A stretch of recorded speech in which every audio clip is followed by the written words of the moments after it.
Good morning students. आज exercise आपली last लेक्चरला संपलेली आहे. एक्झरसाइज 1.2 झाली. आता आपल्याला पुढचा पॉईंट घ्यायचा आहे बघा. त्याच्यामध्ये काय दिलेलं आहे, पुढचा पॉईंट काय आहे बघा, क्वांटिफायर्स अँड क्वांटिफाईड स्टेटमेंट. पुढं बरंच आहे अजून, dual, negation of compound statement, converse, inverse, हे सगळं आपण नंतर बघणारच आहे. पण एक एक पॉईंट आपल्याला यातला बघत जायचा आहे. आता फर्स्ट पॉईंट जर बघितला तर तो काय आहे बघा, क्वांटिफायर्स अँड क्वांटिफाईड स्टेटमेंट. बघा लक्षात येते का, क्वांटिफायर्स अँड क्वांटिफाईड स्टेटमेंट. मग आता याच्यामध्ये काय असणार आहे बघा, फॉर एक्झाम्पल एक दिलेलं आहे, त्याच्यावरून आपल्याला ते बघायचं आहे की याच्यामध्ये नेमकं काय दिलं आहे ते लक्षात येते का. बघा आता पी स्टेटमेंट काय दिले बघा, there exist and even prime number. बघा काय म्हटले, there exist and even prime number in the set of natural numbers. There exist and even prime number, even prime number असणार आहे कशामध्ये, in set of natural numbers. There exist म्हटलेलं म्हणजे सगळेच number even prime number असणार आहेत का, नाही आहे. एखादाच नंबर इवन प्राईम नंबर असेल आणि तो नॅचरल नंबरच्या सेटमध्ये असणार आहे असं सांगितलेलं आहे. हे एक पी स्टेटमेंट. आणि क्यू स्टेटमेंट काय सांगितलं बघा, all natural numbers are positive.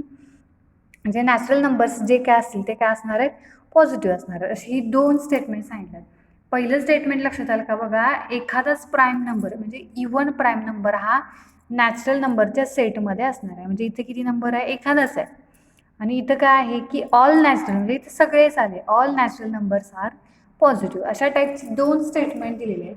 आता हे देअर एक्झिस्ट आणि इथं ऑल म्हटलं आहे. देअर एक्झिस्ट म्हणजे एक दोन असेल आणि ऑल म्हणजे काय आलं, ऑल नंबर्स आले. तर हे देअर एक्झिस्ट आणि ऑल याच्यावरनं क्वांटिफाईड स्टेटमेंट आपल्याला बघायचं आहे. हां, मग इथं आता काय म्हटलं आहे बघा, each of them asserts a condition for some or all object आहे. बरोबर आहे का, सम किंवा ऑल आहे. लक्षात येते का, म्हणजे नंबर्स जे घेतले आहेत, काही ह्याच्यामध्ये थोडे आहेत, काही ह्याच्यामध्ये ऑल आहेत. In objects in a collection. पुढे काय म्हटलेलं आहे, वर्ड्स देअर एक्झिस्ट आणि कोणते यूज केले त्याच्यासाठी, फॉर ऑल. हे काय आहेत, वर्ड्स जे यूज केलेले आहेत, देअर एक्झिस्ट आणि फॉर ऑल. या देअर एक्झिस्ट आणि फॉर ऑललाच काय म्हटलेलं आहे बघा, इथं क्वांटिफायर्स असं म्हटलेलं आहे. पहिले जे पॉईंट जो आपण बघितला, क्वांटिफायर अँड क्वांटिफाईड, तर त्याच्यामधलं क्वांटिफायर स्टेटमेंट कशाला म्हटलेले आहेत, तर जे वर्ड्स आपण यूज केलेले आहेत त्या सेंटेन्समध्ये, देअर एक्झिस्ट असेल, फॉर ऑल असेल, त्यांना काय म्हटलेलं आहे, क्वांटिफायर असं म्हटले. जसं आपले 5 लॉजिकल कनेक्टिव्ह आहेत, and, or, if, then, if and only, if, not, यांना आपण काय म्हणतो, 5 लॉजिकल कनेक्टिव्ज म्हणतो आपण. तसं इथं देअर एक्झिस्ट आणि फॉर ऑलला काय म्हटलं जातं, क्वांटिफायर्स असं म्हटलं जातं. मग आता ते देअर एक्झिस्टला पण अजून एक नाव दिलेलं आणि फॉर ऑलला पण दुसरं एक नाव दिलं. ते आता काय सांगितले बघा, की देअर एक्झिस्ट याला काय म्हटले बघा, is call existential quantifier. There exist कसला आहे, existential quantifier, and is denoted by, हा देअर एक्झिस्टचा सिम्बॉल आहे. बघा लक्षात येते का, कॅपिटल ई जो आहे तो उलट दिशेला लिहिलेला आहे. कॅपिटल ई हा देअर एक्झिस्टचा सिम्बॉल. आणि फॉर ऑल इज कॉल्ड काय म्हटलेलं आहे, युनिव्हर्सल क्वांटिफायर. म्हणजे याच्यामध्ये सगळेच असणार आहेत. फॉर ऑलला काय म्हटलं, युनिव्हर्सल क्वांटिफायर, आणि देअर एक्झिस्टला एक्झिस्टन्शियल क्वांटिफायर म्हटलं. मग for all is called universal quantifier and is denoted by, capital एलाच काय केलेलं आहे, उलट सिम्बॉल दिलेला आहे. लक्षात येते का, हा फॉर ऑलचा सिम्बॉल आहे. Statement involving quantifier are called quantified statement. लक्षात येते, म्हणजे ज्या स्टेटमेंटमध्ये क्वांटिफायर्स यूज केलेले आहेत, क्वांटिफायर्स कोणते, देअर एक्झिस्ट आणि फॉर ऑल हे यूज केलेले असतील, अशा स्टेटमेंटना काय म्हटलेलं आहे की क्वांटिफाईड स्टेटमेंट असं म्हटलेलं आहे. मग every quantified statement correspond to a collection and a condition. Every quantified statement corresponds to a collection and a condition असणार आहे. त्याच्यामध्ये काय सांगितलं बघा, in statement P the collection is. आता पी स्टेटमेंट जर आपण बघितलं तर त्याच्यामध्ये कलेक्शन काय येणार आहे बघा,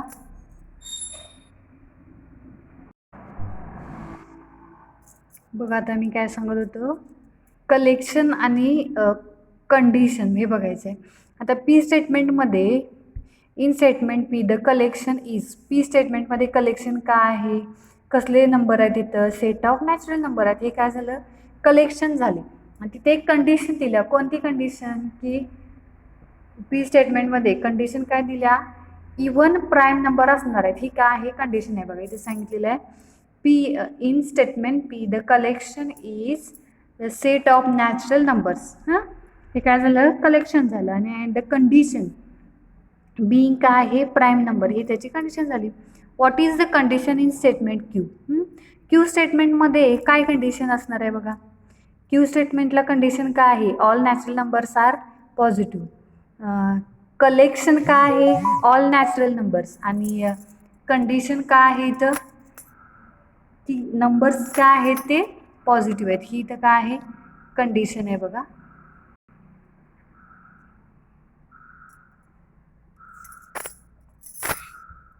कलेक्शन आणि कंडिशन दिलेले आहे. त्याचा काय यूज नाही आहे, फक्त क्वांटिफायर हेच आपल्याला माहिती पाहिजे. आता हे महत्त्वाचं बघा, इथूनचे 2 पॉईंट आपण बघणार आहे. हे 2 पॉईंट महत्त्वाचे. A statement quantified by universal quantifier. म्हणजे एखाद्या क्वांटिफाईड स्टेटमेंटमध्ये जर युनिव्हर्सल क्वांटिफायर असेल. आता युनिव्हर्सल क्वांटिफायर कशाला म्हटलेलं आहे, आपण इथं बघितलं. युनिव्हर्सल क्वांटिफायर कोणता, फॉर ऑल. हा काय आहे, युनिव्हर्सल क्वांटिफायर आहे बघा. पॉईंटचं नाव काय आहे आपल्या, क्वांटिफायर्स अँड क्वांटिफाईड स्टेटमेंट.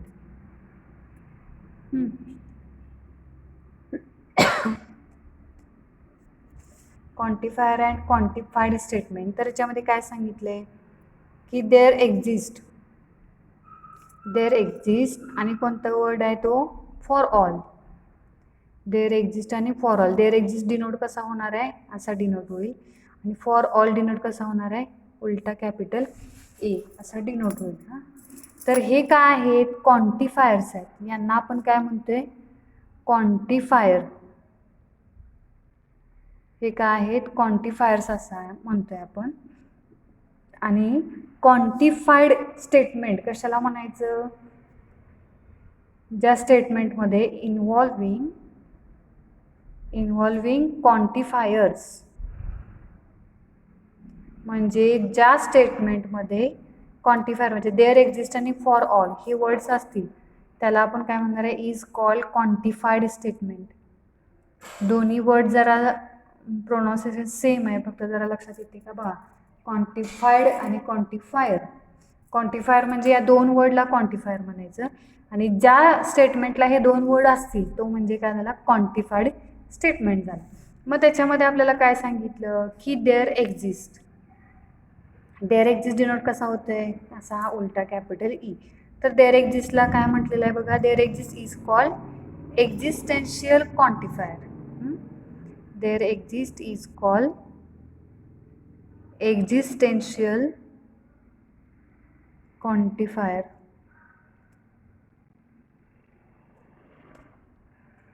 आणि फॉर ऑल त्याचा सिम्बॉल हा आहे. याला आपण काय म्हटलेलं आहे, युनिव्हर्सल क्वांटिफायर.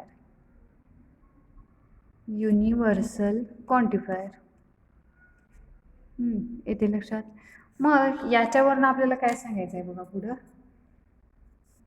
की इथे दिलंय बघा आता, a statement quantified by universal quantifier for all is true. A statement quantified by universal quantifier, ज्या स्टेटमेंटमध्ये युनिव्हर्सल क्वांटिफायर फॉर ऑल असेल ते ट्रू असेल तर काय असणार आहे, if all objects in the collection satisfy the condition. म्हणजे त्याच्यामध्ये जेवढे ऑब्जेक्ट असतील ते प्रत्येक ती कंडिशन सॅटिस्फाय करत असणार आहे. कधी, हे फॉर ऑलला. म्हणजे फॉर ऑलला प्रत्येक ऑब्जेक्टनं ती कंडिशन सॅटिस्फाय केली पाहिजे. समजा एक अँड इट इज फॉल्स म्हटलेलं आहे, जर फॉल्स असेल तर at least 1 object in the collection does not satisfy condition. म्हणजे एखादा जरी ऑब्जेक्टनं जर ती कंडिशन सॅटिस्फाय नाही केली तर ते स्टेटमेंट फॉल्स होणार आहे. आणि सगळ्यांनी जर कंडिशन सॅटिस्फाय झाली तर काय म्हणणार आहे आपण, ते स्टेटमेंट ट्रू आहे असं म्हणणार आहे. हां, हे कधी झालं, फॉर ऑलसाठी असं आहे. फॉर ऑलमध्ये ऑल ऑब्जेक्टनं कंडिशन सॅटिस्फाय केलीच पाहिजे. आणि त्या उलट एक्झिस्टेन्शियल क्वांटिफायरला काय असतं बघा, ते कधी ट्रू म्हणणार आहे आपण, if at least one object in collection satisfy the condition. There एक्झिस्टला काय असणार आहे, ऑल ऑब्जेक्ट नाही, एका कुठल्याही ऑब्जेक्टनं जर ती कंडिशन सॅटिस्फाय केली तर ते स्टेटमेंट काय म्हणणार आहे आपण, ट्रू आहे असं म्हणणार आहे. And it is false if no object in the collection satisfy the condition. आता एक जरी आला, एकानं जरी कंडिशन सॅटिस्फाय केली तर आपण काय म्हणणार आहे की ते स्टेटमेंट ट्रू आहे असं म्हणणार आहे. आणि जेव्हा एकही ऑब्जेक्ट कंडिशन सॅटिस्फाय करणार नाही त्याच वेळी ते काय होईल, फॉल्स होईल.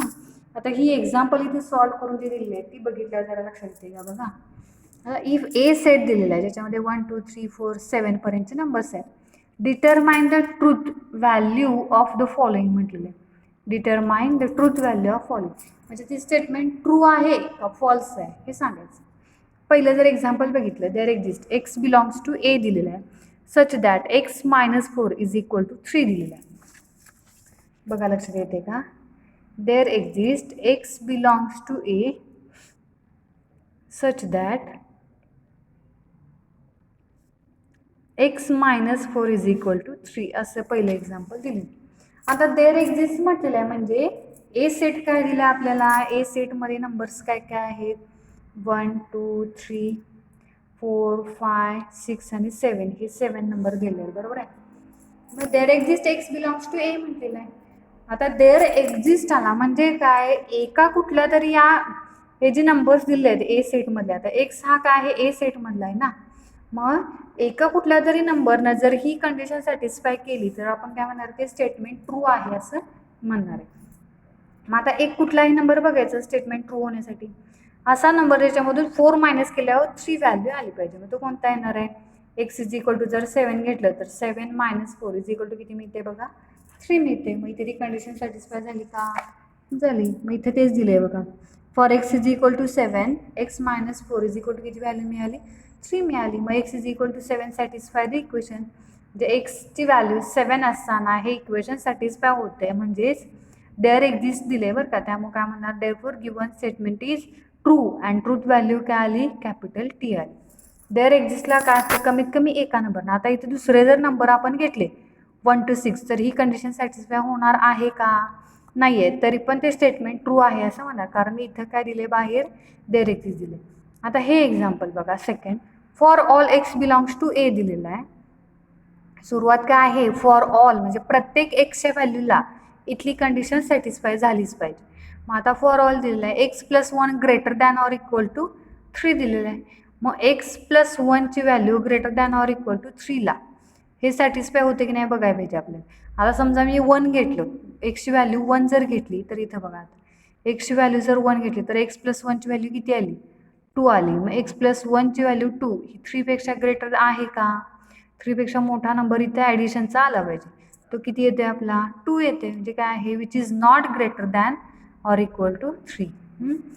2 हा 3पेक्षा मोठा पण नाही आहे आणि इक्वल पण नाही आहे, त्यामुळे ते ट्रू होणार नाही आहे स्टेटमेंट. म्हणजे ते काय झालं, फॉल्स झालं. म्हणजे त्याची ट्रूथ व्हॅल्यू काय येणार आहे, एफ. हे काय झालं, देअर एक्झिस्ट आणि फॉर ऑल. देअर एक्झिस्ट म्हणजे सगळ्यांनी condition satisfy, sorry there exist म्हणजे कमीत कमी एका नंबरनं कंडिशन सॅटिस्फाय केली पाहिजे, आणि फॉर ऑल म्हणजे सगळेच नंबर तिथं सॅटिस्फाय झाले पाहिजे. आता पुढं काय दिलं आहे बघा, पुढचा पॉईंट आहे. हा एक पॉईंट बघितला आपण क्वांटिफायरचा. सेकंड पॉईंट काय दिला आहे, डुएल्स दिला आहे. सेकंड पॉईंटमध्ये डुएल असं दिलेलं आहे. डुएल म्हणजे काय, तर ज्या स्टेटमेंटमध्ये आता लॉजिकल स्टेटमेंट जे आपली आहेत, स्टेटमेंट पॅटर्न, समजा फॉर एक्झाम्पल मी पी ऑर क्यू घेतलं तर या स्टेटमेंटचं डुएल लिहा असं सांगितलं जातं. Dual is P or Q हे एक स्टेटमेंट आपल्याला दिलेलं आहे, याचं डुएल लिहायचं. तर डुएल लिहायचं म्हणजे काय, जर ऑर असेल तर ऑरच्या ठिकाणी काय लिहायचं, फक्त अँड लिहायचं, म्हणजे हे त्याचं आपण डुएल लिहिलं. आणि समजा इथं अँड असतं, पी अँड क्यू जर असतं तर आपण त्याचं डुएल काय लिहिलं असतं, पी अँड क्यूचं डुएल येतं. अँड असेल तर काय लिहायचं, ऑर लिहायचं. म्हणजे बघा, ज्या स्टेटमेंटमध्ये पी आणि क्यू म्हणजे अँड आणि ऑर ही लॉजिकल कनेक्टिव्ज असतील, अँड असेल तर ऑर लिहायचं, ऑर असेल तर अँड लिहायचं. हां, काय येणार बघा, अँड असेल तर ऑर, आणि ऑर असेल तर अँड लिहायचं. अँड असेल तर ऑर लिहिलं, ऑर असेल तर अँड लिहिलं. आणि समजा जर टी असेल म्हणजे स्टेटमेंट ट्रू असेल तर ते काय लिहायचं, फॉल्स लिहायचं. किंवा इथं सी म्हणून दिले बघा, टी असेल तर सी लिहायचं आणि सी असेल तर टी लिहायचं. म्हणजे स्टेटमेंट ट्रू असेल तर फॉल्स लिहायचं, फॉल्स असेल तर ट्रू लिहायचं. इथं दिलेलं आहे बघा, इथं काय सांगितलं आहे बघा, वी यूज लेटर्स. पहिल्यांदा ते अगोदर सांगितले टी आणि सी म्हणजे काय हे सांगितले. We use letters T and C denote tautology and contradiction. म्हणजे ऑल व्हॅल्यूज का असतील त्या स्टेटमेंटच्या टोटोलॉजी म्हणजे ट्रू असतील, आणि कॉन्ट्रडिक्शन म्हणजे ऑल व्हॅल्यू का असतील, फॉल्स असतील.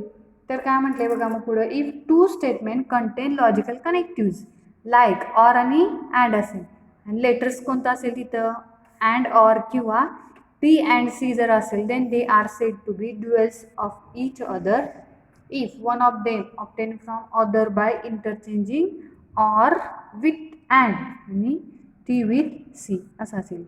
आता इथे आहे बघा P or Q आहे, तर याचा ड्युएल काय लिहिला, P and Q लिहिला. बघा लक्षात येते का. सेकंड एक्झाम्पल जर बघितलं तर T or P स्टेटमेंट आहे, त्याचा ड्युएल टीच्या ठिकाणी काय लिहायचा, सी लिहायचा, आणि पीच्या ठिकाणी सॉरी ऑर आहे तिथं काय लिहायचं, अँड लिहायचं.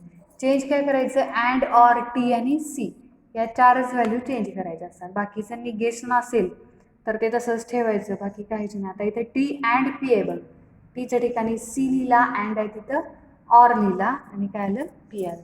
हे ड्युएल आहे, फार इझी आहे ड्युएल लिहायला. अँड असेल तर ऑर असेल तर अँड, एवढंच आहे. निगेशन वगैरे जर असेल तर ते लिहायचं नाही आहे. मग आता आपण या 2 पॉईंटवर आपली एक्झरसाइज सुरू करायची आहे बघा. Exercise number 1.3.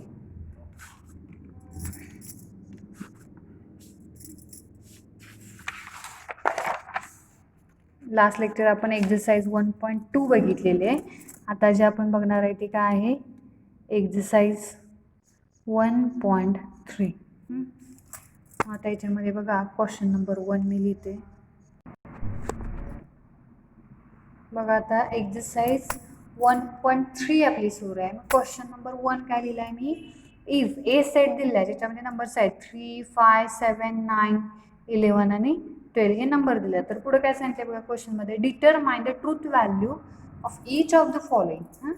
ट्रूथ व्हॅल्यू म्हणजे एक तर ते ट्रू आहे का फॉल्स आहे हे सांगेल. मग स्टेटमेंट कोणतं दिलं आहे बघा, देअर एक्झिस्ट आला म्हणजे काय आहे, क्वांटिफाईड स्टेटमेंट आहे. तर याच्यामध्ये काय कुठला सिम्बॉल यूज नाही आहे बरं का, अँड ऑर वगैरे सिम्बॉलिक फॉर्म लिहायचा किंवा ट्रूथ व्हॅल्यू लिहायची आहे. पण हे काय आहे, क्वांटिफाईड स्टेटमेंट आहे, म्हणजे इथं देअर एक्झिस्ट यूज केलेलं आहे ना. देअर एक्झिस्ट काय म्हटलेलं आहे, x belongs to A such that x minus 8 is equal to 1 दिलेलं आहे. मग देअर एक्झिस्ट सुरुवात काय आहे बघायची, देअर एक्झिस्ट आहे का फॉर ऑल. देअर एक्झिस्ट असेल तर काय करायचं, एक्सच्या एका कोणत्या तरी व्हॅल्यूला हे ट्रू होते का चेक करायचं.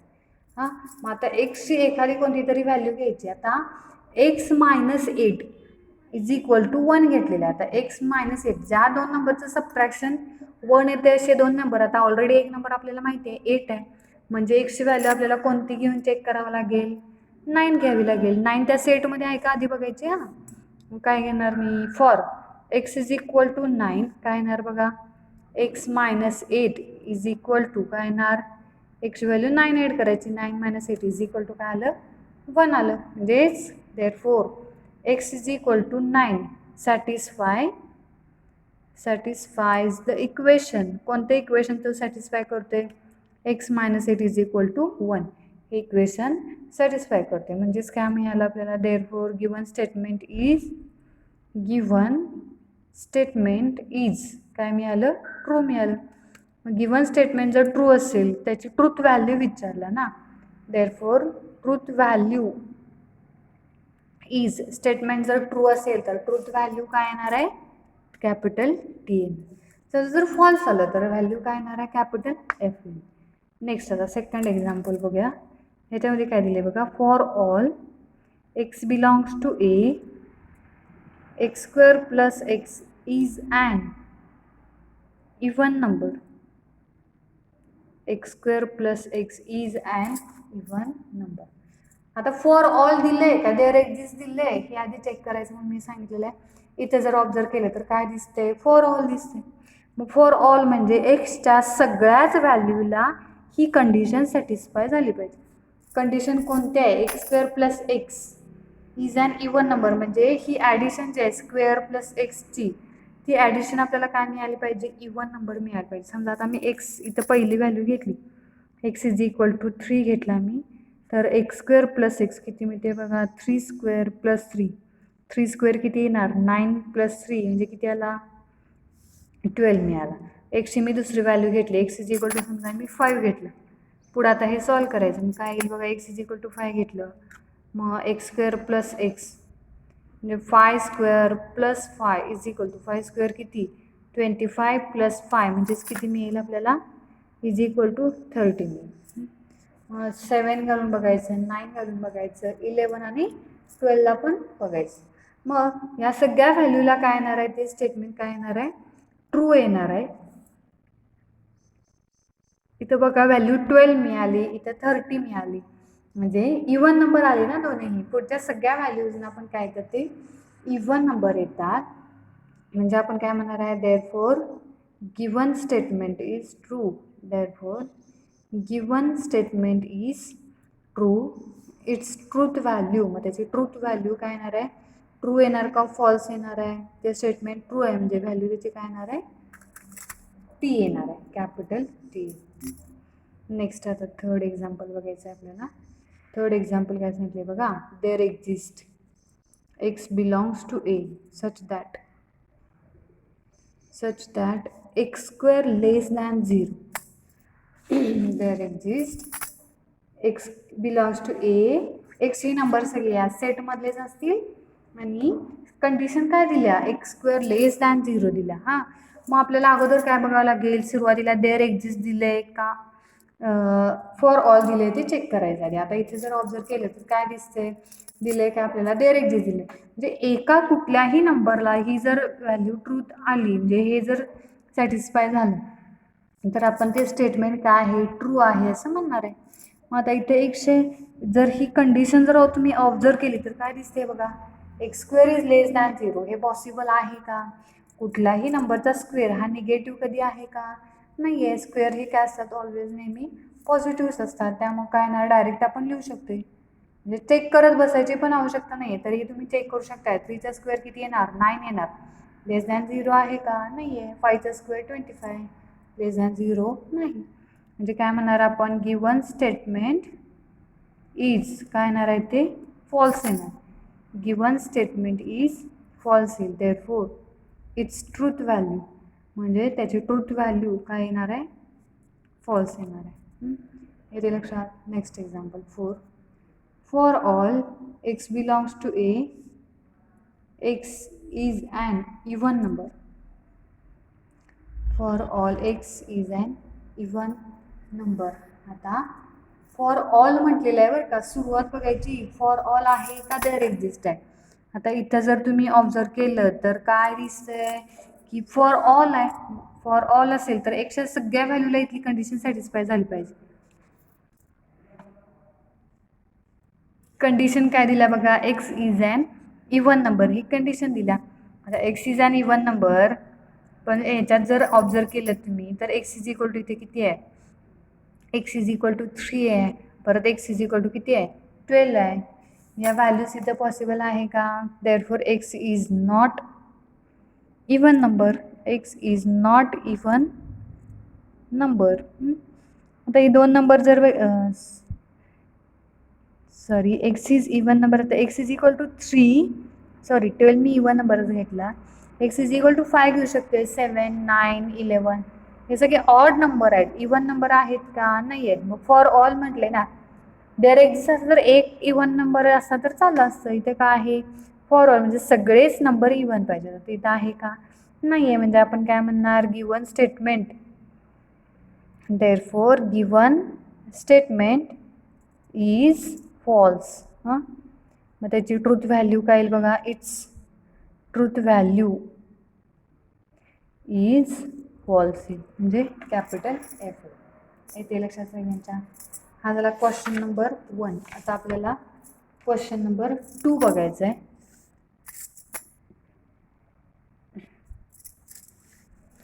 क्वेश्चन नंबर 2 त्याच्यामध्ये काय सांगितलंय बघा, राईट द ड्युएल्स.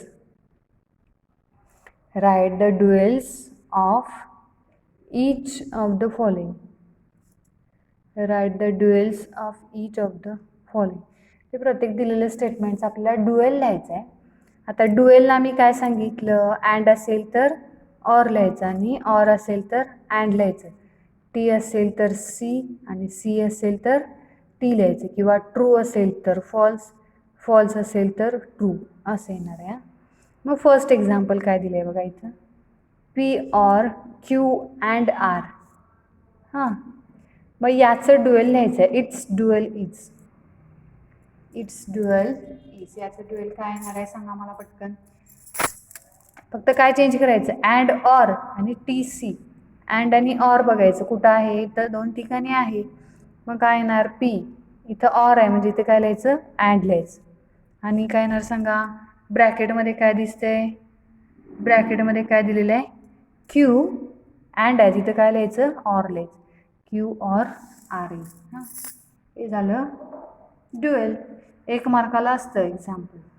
आता दुसरं आहे बघा, P and Q and R. आता मी लगेच लिहिणार आहे याचं ड्युएल, इट्स ड्युएल इज. तुम्हा सगळ्यांना पण पटकन आलं पाहिजे. दोन्ही ठिकाणी अँड आहे, दोन्ही ठिकाणी मी काय करणार, ऑर लिहिणार, म्हणजे स्टेटमेंट झालं. नेक्स्ट थर्ड जर बघितलं तर P and negation of Q. P and negation of Q याच्यामध्ये काय येणार आहे बघा, निगेशन आलं म्हणजे त्याचं ड्युएलला पॉझिटिव्ह करायचं नाही. फक्त काय चेंज करायचं म्हटलं मी, अँड आणि ऑर एवढा चेंज करायचा, आणि टी असेल तर सी लिहायचं. आता इथे काय आहे, फक्त अँड आहे तर काय येणार, पी अँडच्या ऐवजी ऑर लिहायचं आणि negation of q as it is येईल. निगेशन चेंज होणार नाही.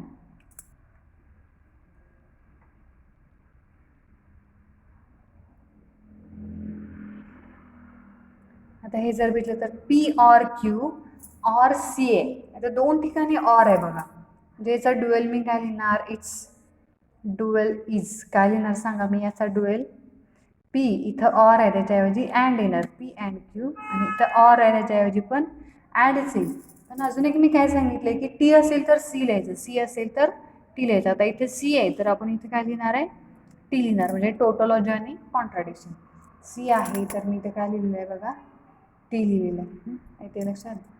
मग ही ड्युएलची पण एक्झाम्पल 1 मार्काची आहेत, क्वांटिफाईडची पण 1 मार्काचीच आहेत. मग राहिलेली एक्झाम्पल आपण अजून पुढचा पॉईंट बघायचा आहे, मग एक्झरसाईजमध्ये जायचं, ते आपण नेक्स्ट लेक्चरला बघूया मग. ठीक आहे.